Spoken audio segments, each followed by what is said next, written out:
Hi guys, good morning. Welcome back to my YouTube channel. পোনপ্ৰথমতে সকলোকে নতুন বছৰৰ শুভেচ্ছা জ্ঞাপন কৰিলোঁ। আশা কৰিছোঁ আপোনালোক সকলো ভালে আছে। সো মই বৰ্তমান ওলাই ৰেডি দেখিছে। মই যাব ওলাইছোঁ উমানন্দ মন্দিৰ। নতুন বছৰ যেহেতুকে ভাবিলোঁ বাবা ভোলেনাথৰ এপাক দৰ্শন কৰি আহোঁ। মোৰো ভাল লাগিব সেইবাবে হয়তো আপোনালোক বহুতো গৈছে তথাপিও মোৰ লগত এপাক বলক নিশ্চয় ভাল লাগিব। সো বলক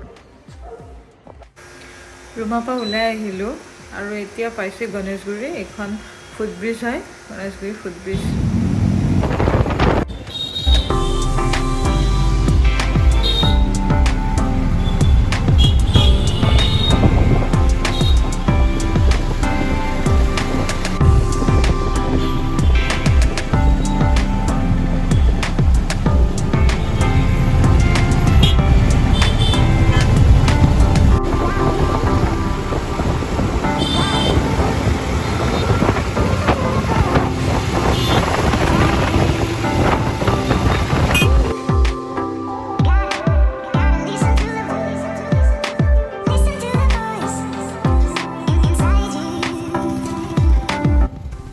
উলুবাৰী পাইছোঁ, সেইটো উলুবাৰী অভাৰব্ৰিজ হয়। এতিয়া উলুবাৰী অভাৰব্ৰিজৰ ওপৰেদি নাযাওঁ আমি লেফ্ট ছাইডেদি সোমাই যাম। তলেদি লেফ্ট ছাইডেদি গৈ পিনে আমি ৰাইট ছাইড ল'ম। নেহেৰু ষ্টেডিয়ামৰ যিটো ৰাস্তা হয় সেইটো ছাইডে যাম।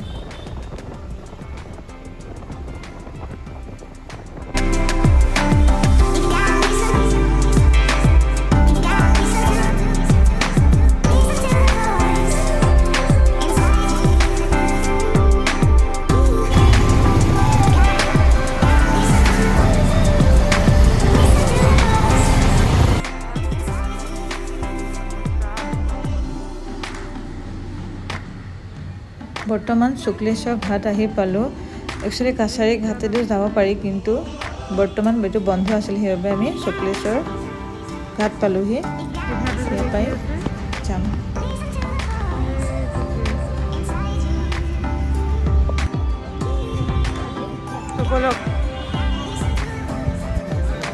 শুক্লেশ্বৰ ঘাটৰ পৰা ফেৰীত যাম উমানন্দ মন্দিৰলৈকে।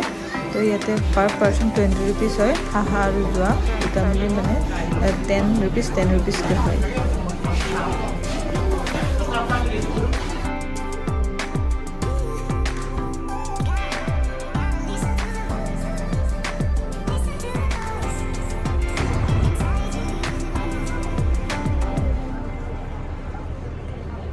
এয়া গৈছোঁ আৰু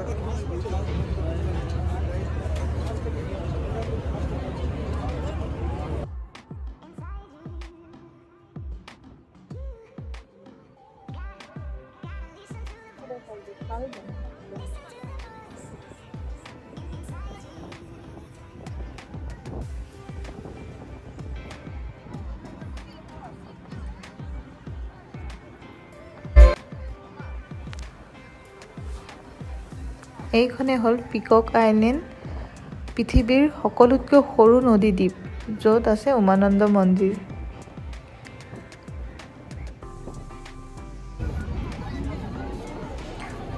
ঘাট পাইছোঁহি আৰু অলপ পিছতে নামিম। একচুৱেলি বহুত মানুহ, নতুন বছৰ ন, সেইবাবে বহুত মানুহ হৈছে। ইমান ভিৰ দেখিছেনে? ৰ'ব নামি লওঁ, তাৰপিছত লগ পাই আছোঁ।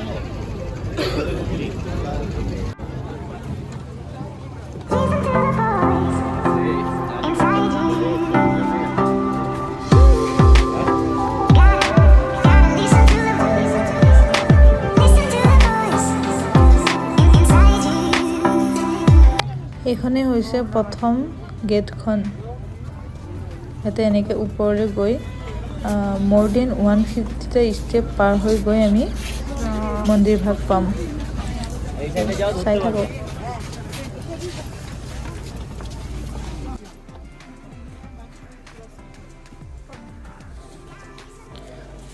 পাইছোঁহি আৰু আমি এয়া পূজাৰ থালি ভাগ লৈ লৈছোঁ। বলক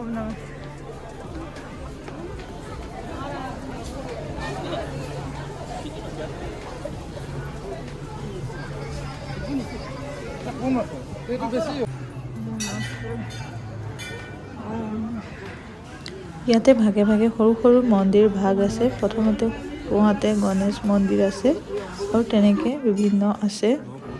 ইয়াতে লাইন পাতি আছোঁ। ইয়াতে দেখিলোঁ মানে ফটো ভিডিঅ' নকৰিবলৈ ন'টিছ, সেইবাবে মোৰ ভিডিঅ' কৰিবলৈ বেয়া লাগিল।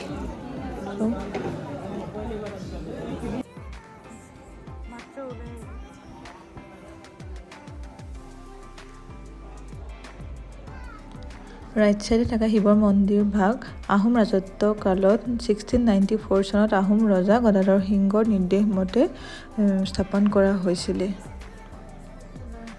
এফালে যাবলগীয়া আছিল বাবে দ্বীপটো চাৰিও দিশে যাব নোৱাৰিলোঁ, সেইবাবে ঘৰলৈ যাবলৈ ওলালোঁ। আৰু এতিয়াতো ডাইৰেক্ট ৰুমত যাম, সেইবাবে ভিডিঅ'টো ইমানতে শেষ কৰিছোঁ। এটা নতুন ভিডিঅ'ৰ সৈতে আপোনালোকক সকলোকে লগ পাইছোঁ। তেতিয়াৰ কাৰণে বাই বাই।